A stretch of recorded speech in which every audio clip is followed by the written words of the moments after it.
This press release is about a ruling that concludes that the plurinational state of Bolivia has violated the rights of nature and of indigenous peoples as defenders of Mother Earth, and establishes a set of immediate reparations for the TIPNIS case.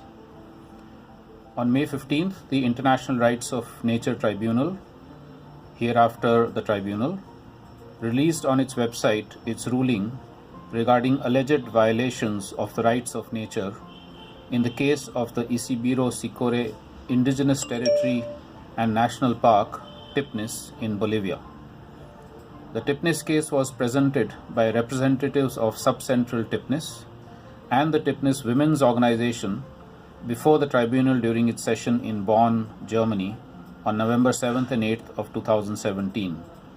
The tribunal agreed to try the case in January 2018 and decided to send an international observer commission to Bolivia to determine the facts and meet with all the parties involved. Following a visit to Bolivia, the commission, comprising Alberto Acosta of Ecuador, Shannon Biggs of the USA, Enrique Viale of Argentina, and Hanna Begovic of Sweden, presented its report in January 2019. That report is the basis of the tribunal's ruling, which concludes that in the TIPNIS case, the plurinational state of Bolivia has violated the rights of nature and of indigenous peoples as defenders of Mother Earth, and has failed to comply with its obligation to respect, protect, and guarantee the rights of Mother Earth as established under national legislation and relevant international regulations. Page 82. The French nationalist Alcides d'Orbigny called the region now known as TIPNIS the most beautiful jungle in the world.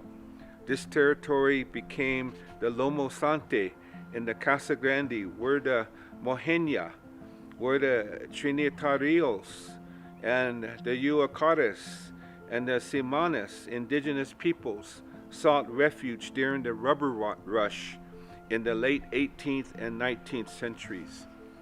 The region was declared a national park in 1965, and in 1990, after the first indigenous march for territory and dignity, it assumed the double status of national park and indigenous territory.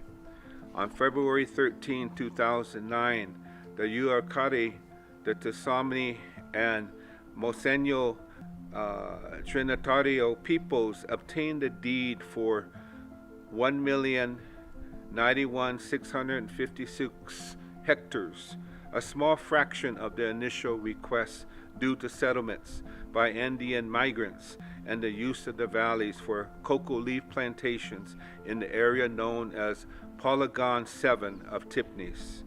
En el año 2008, el gobierno de Evo Morales contrató a la empresa OAS de Brasil para la construcción de una carretera que dividiría el área protegida del TIPNIS sin nunca llevar a cabo un estudio de evaluación de impacto ambiental integral de los 3 tramos en los que se fragmentó esta carretera. En octubre del 2011, la octava marcha indígena, después de sufrir la represión de fuerzas policiales en la localidad de Chaparina, logró la promulgación de la Ley 180 de protección del TIPNIS, que en su artículo 3 prohibía expresamente que la carretera Villa Tunari y San Ignacio de Moxos o cualquier otra atravesará por el TIPNIS. 6 años después, en 2017, la Ley 180 fue abrogada por la Ley 969 y es el motivo principal que llevó a la presentación de este caso ante el Tribunal Internacional de Derechos de la Naturaleza.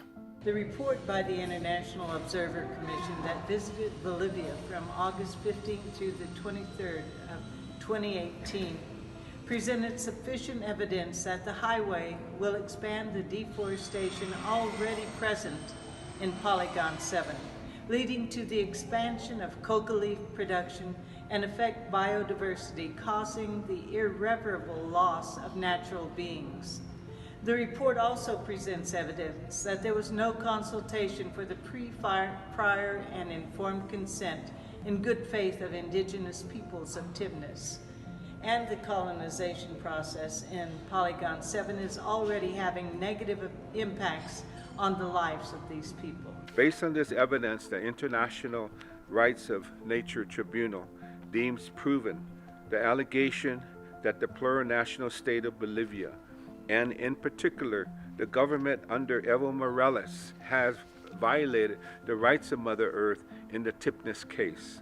Likewise, the tribunal believes that the Bolivian state has violated the collective and individual rights of the nations and individual peoples of TIPNIS. The tribunal's judgment or sentence proposes several reparations to be made immediately, including the following: an immediate and definitive end to any type of progress in the construction of road infrastructure in Section 2 from Isinuta to Monte Grande in the interior of TIPNIS. Abrogación de la Ley número 969 y posterior elaboración y promulgación de una ley que garantice la conservación y protección del TIPNIS. The recognition of the territorial rights and autonomy of the area of the former Bosque de Chamanes forest concession in favor of a multi-ethnic indigenous territory known as TIM for its initials in Spanish, to guarantee the control and management of the northern area of TIPNIS. La adopción de medidas efectivas para detener el avance de la colonización hacia la zona núcleo del TIPNIS. The cancellation of plans for oil exploration and expansion in TIPNIS. La identificación y sanción de los responsables de las violaciones de los derechos humanos en el año 2011 en Chaparina.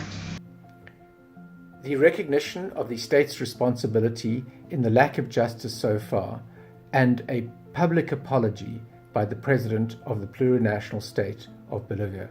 La puesta en vigencia de la Defensoría de la Madre Tierra, que a 9 años de su creación por la Ley número 71, aún no entra en funcionamiento. The cessation of all pressure designed to discipline and control organizations that defend Mother Earth, and the issuance of guarantees to fulfill this task, which is essential for the reproduction of life on Earth. El Tribunal Internacional de los Derechos de la Naturaleza fue creado en el 2013 y sus sentencias se basan principalmente en la Declaración Universal de los Derechos de la Madre Tierra, que fue adoptada durante la primera Conferencia Mundial de los Pueblos sobre Cambio Climático y por los Derechos de la Madre Tierra, realizada en abril del 2010 en Tiquipaya, Cochabamba, Bolivia.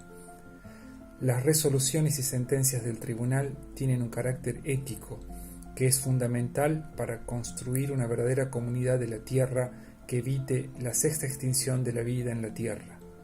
Sin ética, ningún gobierno, institución o persona puede recuperar la humanidad que hoy que más que nunca se necesita para evitar el colapso de los ciclos vitales de la Tierra. The tribunal is made up of judges of recognized ethical and scientific authority regarding the rights of nature and have been appointed by defenders of Mother Earth from different parts of the world. In this particular case of this sentence, and given that the Morales administration promotes the rights of Mother Earth internationally, it has requested that this sentence be reviewed and signed by other judges who have participated in different hearings by the International Rights of Nature Tribunal. Yo, Natalia Green, como secretaria del Tribunal Internacional de los Derechos de la Naturaleza, confirmo que los siguientes jueces forman parte del Tribunal Extendido de los Derechos de la Naturaleza Bonn, Caso TIPNIS. Tom Goldtooth, Diné, Dakota, Estados Unidos. Corman Cullinan, Sudáfrica. Vandana Shiva, India. Osprey Oriole Lake, Estados Unidos. Simona Fraudatario, Italia. Fernando Pino Solanas, Argentina. Ute Kochi, Alemania. Yacu Pérez, Quichua, Ecuador. Blanca Chancoso, Quichua, Ecuador. Maristela Svampa, Argentina. Ruth Nyambura, Kenia. Nimo Basi, Nigeria. Ashish Kotari, India. Enrique Leff, México. Francesco Martone, Italia. Anthony Pigrao, Cataluña. Casey Camp Horinek, Ponca, Estados Unidos. Antonio Elizalde, Chile. Horacio Machado Araos, Argentina. Rita Segato, Argentina. Valerie Cabanes, Francia. Arturo Escobar, Colombia. Rocío Silva Santiesteban, Perú. Patricia Hualinga, Quichua Sarayaku, Ecuador. Atose Soltani, Estados Unidos, Irán. Y Mario Melo, Ecuador.